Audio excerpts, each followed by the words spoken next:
So, West Africa is seeing a wave of significant political and governance developments, from major financial sector ambitions in Nigeria and new state control over mining in Mali to rising youth unrest in Senegal and tighter political restrictions and a military rule in Burkina Faso. Well, to help us make sense of these shifts and what they mean for democracy, stability, and economic direction in the region, we're now joined by political scientist and conflict resolution Dr. David Matsanga. Always good to talk to you. I hope you've had a good week, sir.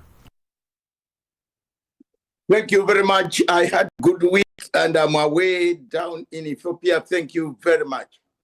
Oh, okay, good. Well, let's start in West Africa, in your favorite country, Nigeria, where plans there are to establish West Africa's first international financial center with support from the UK. How significant could this be for Nigeria's economy, do you think, and for West Africa's position in global finance? And this link to the UK? This could have been a very good financial center if the same people that you are doing the finances for and you are connecting with would be credible. But I don't think, Peter, you know the problems of, or it's a welcome decision for once for Africa. Let's be optimistic right now rather than pessimistic. It could be very good for Africa, surely.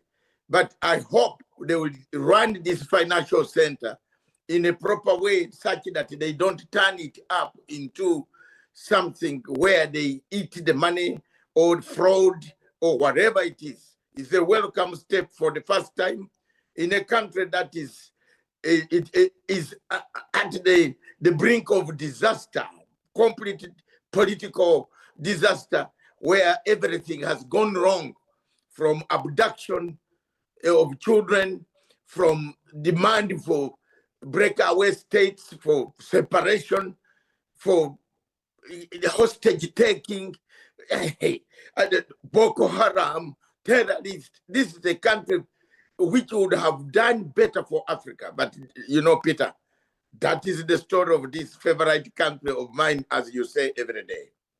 So you may in part have answered my next question, though, but what political and institutional conditions do you think must exist for something like this to work and attract serious international investment? First of all, there must be the rates of what we call international rating. Is it viable? Two, banking strict, no regulations. Investors taking out their money without regulations. But if you go to Nigeria, for example, it takes you about 1 month to get $10,000 out of the bank. If you are going for treatment in India, you are going for anything, you apply for dollars on the counter, does not exist. There's no money. The bank manager tells you this is not there, but then this is a big economy in Africa. It could have worked if it was helped, if we had good leadership steering, removing corruption, removing bottlenecks of fraud, removing duplication of documents. All these things happen in that area.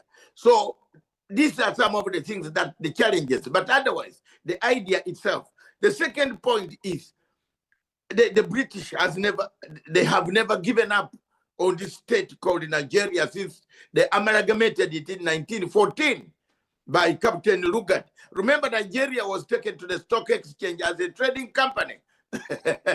And it is used today in London as a trading company. But we have a lot of professors who don't even know what to do to remove their country from a trading company status in the stock exchange. Okay, let's move to Mali, which has created a fully state-owned company to manage government mining stakes. What's your take on this? I mean, they've essentially nationalized mining. Could this be real economic reform or just growing state control under military leadership?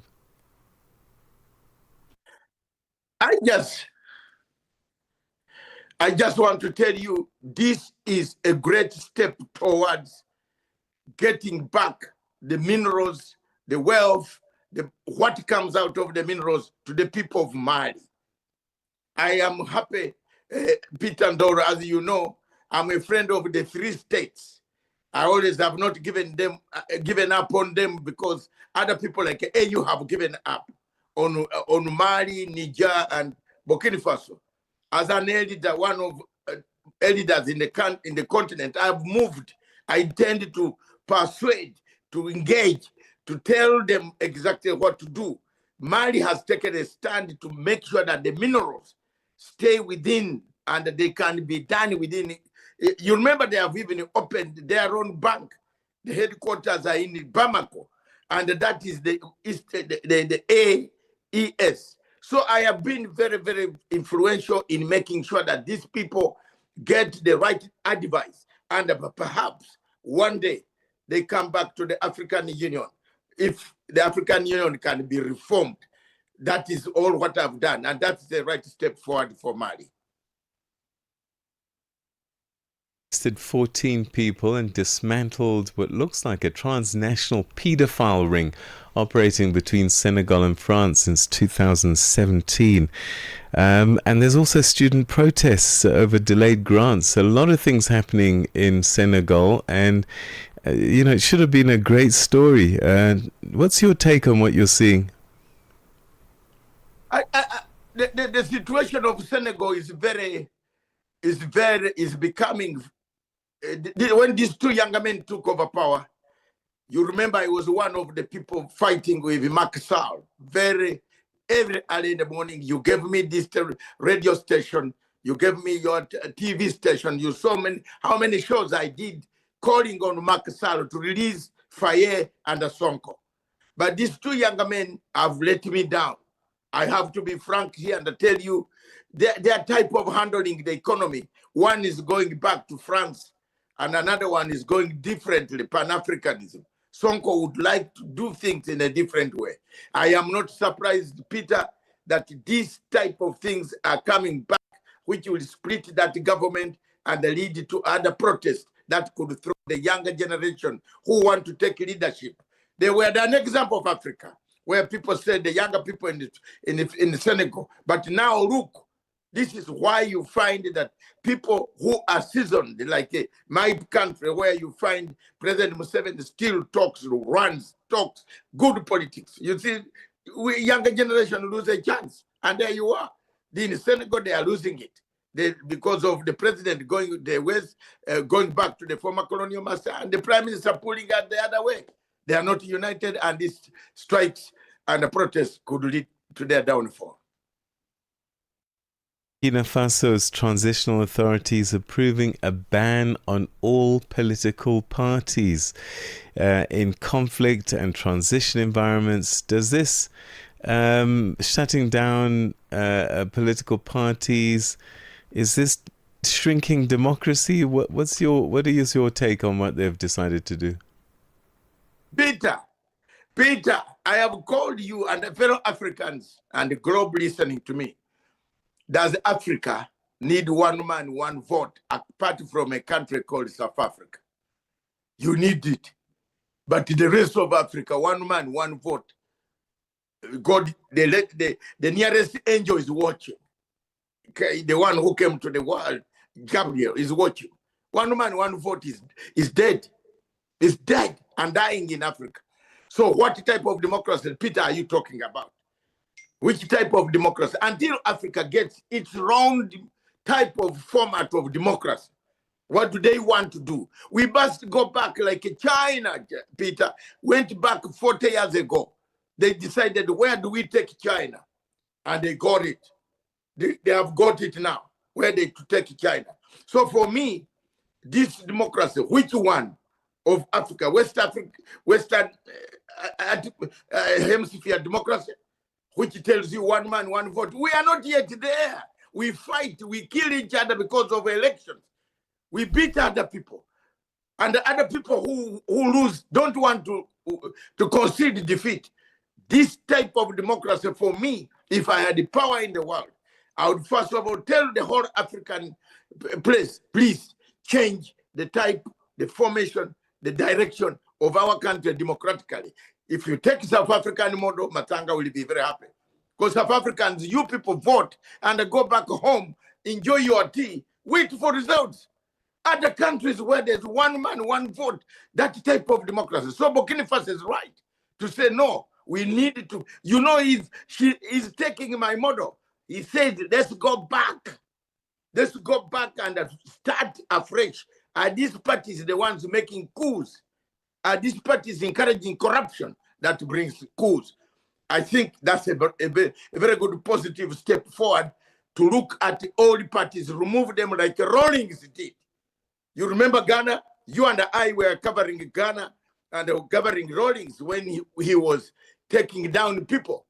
But Ghana became a good example today because Rawlings did his part, wiped out some of the old bureaucratic corrupt parties that were causing chaos. So one man, one vote, and which type of democracy for Africa is still a long way. Okay, very interesting, but it almost needs a benevolent dictator. But what if the leadership, and this is across the continent, is not great? Banning political parties that can hold you to account surely is not a good thing. We should even repeal the AU. My dear Peter, any political scientist can tell you that I would quote the Russian, if glass notes are dead, why do you want to do prehistoric, troika, perestroika? What reforms are you making to do it in continental body? Which one? Show me. Show David. Which one? The only way we can bring back African Union is to make the post of African Union chairperson a secretary general.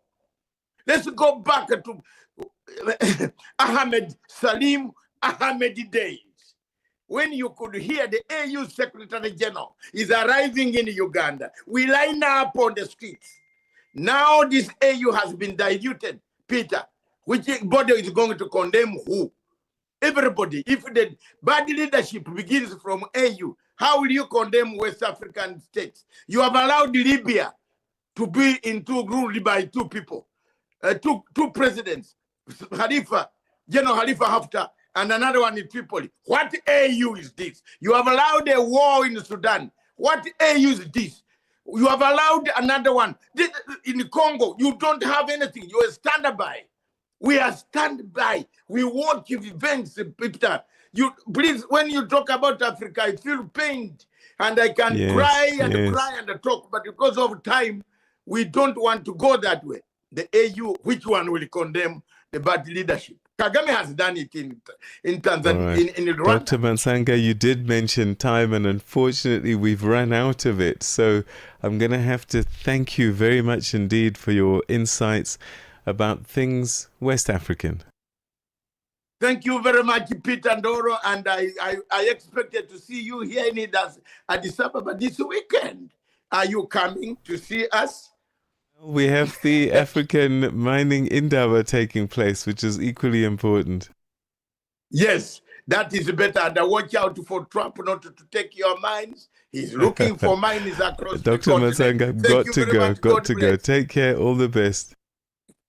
Thank you, sir. Right, that's Dr. David Matsanga, who's a political scientist and conflict resolution expert. It's 6:30. It's time for your news headlines. Good morning, Onele Nsinzi.